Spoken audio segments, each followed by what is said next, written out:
दोस्तों नमस्कार, मैं जगन्नाथ गौतम देश रोजाना यूट्यूब मंच पर आपका स्वागत है। दोस्तों, कोई माने या ना माने, जिस तरीके की बातें आजकल राहुल गांधी कर रहे हैं वो इस ओर इंगित करता है कि उनकी भारतीय समाज पर पकड़ और जानकारी गहरी होती जा रही है, गहन होती जा रही है। वो कहेंगे आप वो कैसे? तो दोस्तों, इसमें जो अभी गत दिवस राहुल गांधी ने, जो नेता प्रतिपक्ष भी हैं, पटना में कांग्रेस जनों को संबोधित करते हुए कहा कि जो देश की 144-45 करोड़ आबादी है उसमें जो सवर्ण जाति का नहीं है, जो ऊंची जाति का नहीं है, वो देश में दोयम दर्जे का नागरिक है। दोस्तों, वो जो कह रहे हैं एक राजनेता के रूप में, इसको कहने की हिम्मत होनी चाहिए, क्योंकि राहुल गांधी खुद सवर्ण समाज से आते हैं, ऊंची जाति से आते हैं, लेकिन उसके बावजूद वो जिस तरीके से देश के सामाजिक की नब्ज को पकड़ रहे हैं और उस नब्ज को पकड़कर वो उन वर्गों को कांग्रेस के साथ जोड़ना चाह रहे हैं जो कथित रूप से उनकी नजरों में दोयम दर्जे के नागरिक हैं। इसको यदि समझाने के लिए कहा जाए तो ये कहा जा सकता है कि जो ब्राह्मण, क्षत्रिय, राजपूत, वैश्य, बनिया नहीं हैं, या इनको ये भी कह सकते हैं कि जो वर्ग सत्ता में नहीं रहे, यानी ब्राह्मण, क्षत्रिय, वैश्य आमतौर पर भारत की सत्ता में रहे हैं, तो इन्हीं के हाथ में हर शक्ति रही है समाज की। शिक्षा के क्षेत्र में ये अग्रणी, व्यापार के क्षेत्र में ये अग्रणी, नौकरी के क्षेत्र में ये वर्ग अग्रणी, उद्योग व्यापार के क्षेत्र में ये अग्रणी, प्रदेश और देश को चलाने वाले संस्थानों में इन जातियों के लोग अग्रणी। तो ये तो उन्होंने एक हकीकत बयां की है और इससे कोई इनकार नहीं कर सकता। जो उदाहरण के लिए आपने देखा होगा कि अक्सर ये खबरें आती हैं कि फला शहर में, प्रदेश के फला जिले में, फला गांव में एक दलित को इसलिए घोड़ी से उतार दिया गया, वो सवर्ण समाज के लोगों ने या क्षत्रिय समाज के लोगों ने ये बर्दाश्त नहीं किया कि एक दलित व्यक्ति अपने शादी में घोड़ी पे सवार होकर कैसे जा सकता है। तो ये एक उदाहरण काफ़ी है कि समाज में कितना फर्क है। यही नहीं, इसको जो राहुल गांधी ने कहा है, इसको मुझे ज़्यादा विस्तार से कहने की ज़रूरत नहीं है कि जो व्यक्ति देश में दलित है, अति पिछड़ा है, ओबीसी है,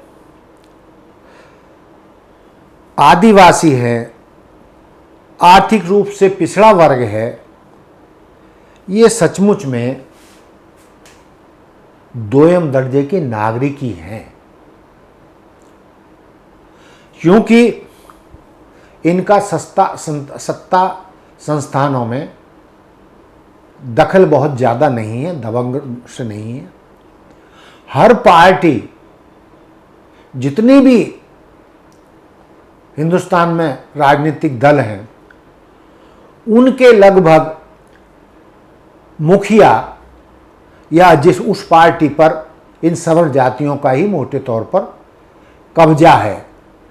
थोड़ा बहुत समझ लो कि मान लीजिए बसपा है, बहुजन समाज पार्टी, उसकी नेता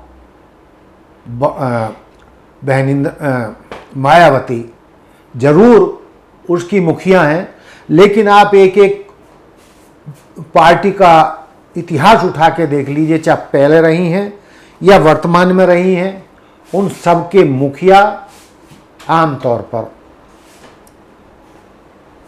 इन सवर्ण जातियों, उच्च जातियों के ही रहे हैं। यही नहीं, अब से कुछ समय पहले तक तो चाहे कोई मुख्यमंत्री हो, चाहे प्रधानमंत्री हो, या कोई भी बड़ा पद हो, वो उन पर इन सवर्ण जातियों के लोग ही अधिकार जमाते रहे हैं, यानी राजनीति पर इनका कब्जा रहा है।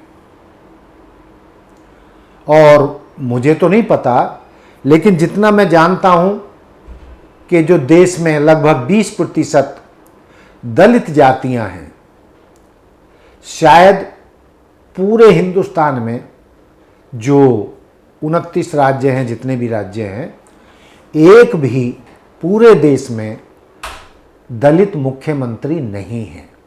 तो ये उदाहरण जो राहुल कह रहे हैं उससे सही साबित हो जाता है।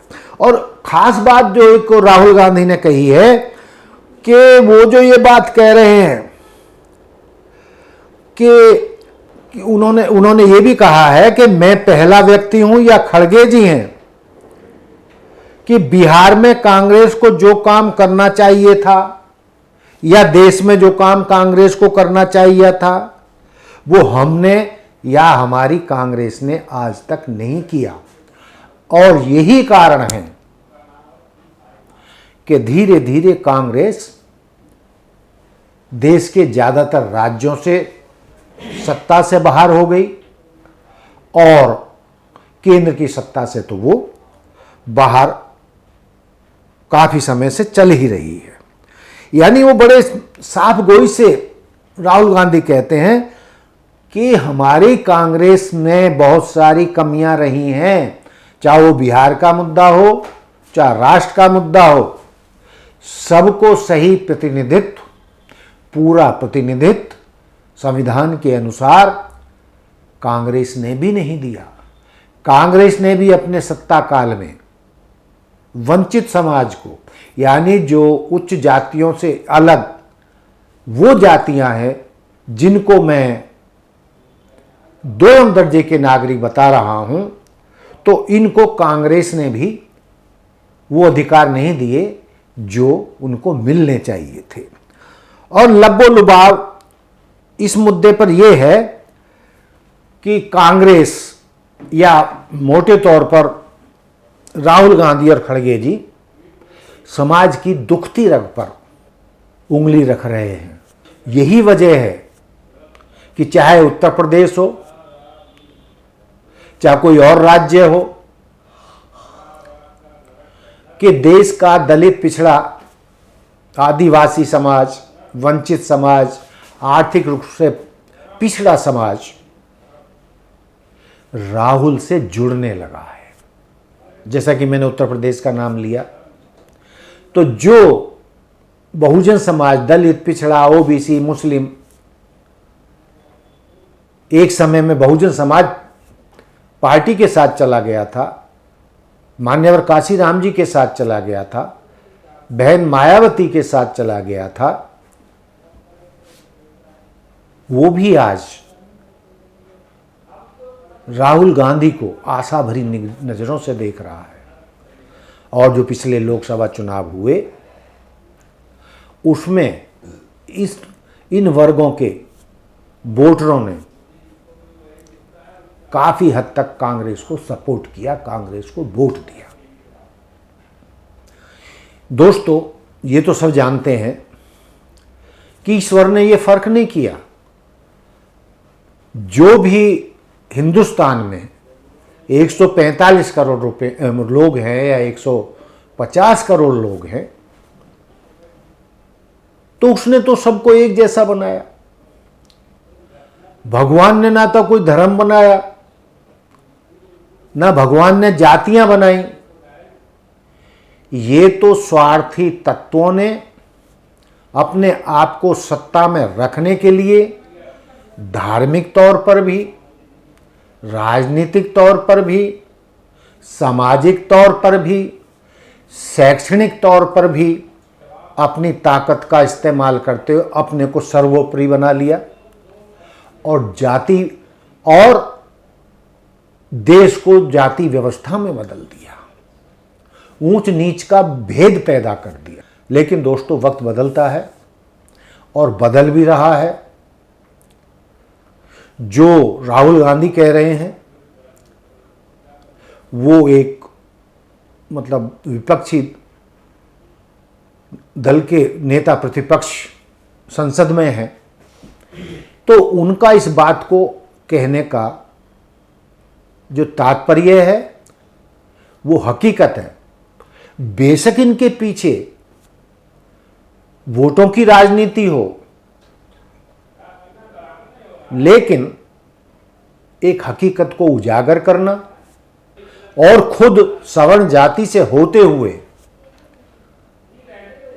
दलित, पिछड़े, ओबीसी, मुस्लिम समाज की तकलीफों को सामने रखना, जमीनी स्तर पर समाज के दिमाग में डालना कि ये सब क्या हो रहा है। और अंत में मैं इस बात को समाप्त करते हुए ये कहना चाहूँगा, बेशक जो बिहार में चुनाव होने जा रहे हैं, तो राहुल के इस बयान का वहाँ की राजनीति में फर्क पड़ेगा, कांग्रेस को फायदा होगा, इसमें कहीं कोई शक शुबा की गुंजाइश नहीं है। लेकिन एक बात की ओर जो उन्होंने इशारा किया कि मोटे तौर पर जो मेरा मानना है कि वो हजारों साल मुस्लिमों ने देश पे राज किया, वो बादशाह रहे, चाहे मुगलों का शासन रहा हो या अन्य मुस्लिम शासक रहे हों, अब तक वो सदियों से वो दोयम दर्जे के नागरिक नहीं थे। और राहुल गांधी ने इस ओर इशारा किया है कि जब से भाजपा सत्ता में आई है, देश के 20 करोड़ से ज्यादा मुस्लिम समाज को भी दोयम दर्जे का नागरिक बनाने के लिए ये सरकार काम कर रही है, जो एक सच्चाई है। यानी इसमें मैं एक बात बारीकी से जो समझाना चाह रहा हूं कि दलित, पिछड़े, ओबीसी, आदिवासी तो दोयम दर्जे के नागरिक हजारों साल से थे, लेकिन मुस्लिम समाज को दोयम दर्जे का नागरिक पिछले दशक से बनाने की मुहिम चल रही है। चाहे इसमें 100% सच्चाई ना हो, लेकिन आंशिक रूप से तो सच्चाई है ही। राहुल गांधी ने जो कहा है उसमें भी 100% सच्चाई ना हो, लेकिन उसको अनदेखा भी नहीं किया जा सकता। वो एक जमीनी सच्चाई भी है। कुछ अतिशयोक्ति हो सकती है और इसमें बदलाव भी आ रहा, निश्चित तौर पर बदलाव आ रहा है, लेकिन फिर भी राहुल गांधी ने जो कहा है, पूरा देश उनकी इस बात को कि जो सवर्ण जातियों से लोग जुड़े नहीं हैं, वो दोयम दर्जे के नागरिक हैं, उनको समाज में, राजनीति में या हर जगह वो सम्मान प्राप्त नहीं है जो सवर्ण जातियों को है। ये एक जमीनी सच्चाई है। और चलते चलते उन्होंने महिलाओं के लिए भी कहा है।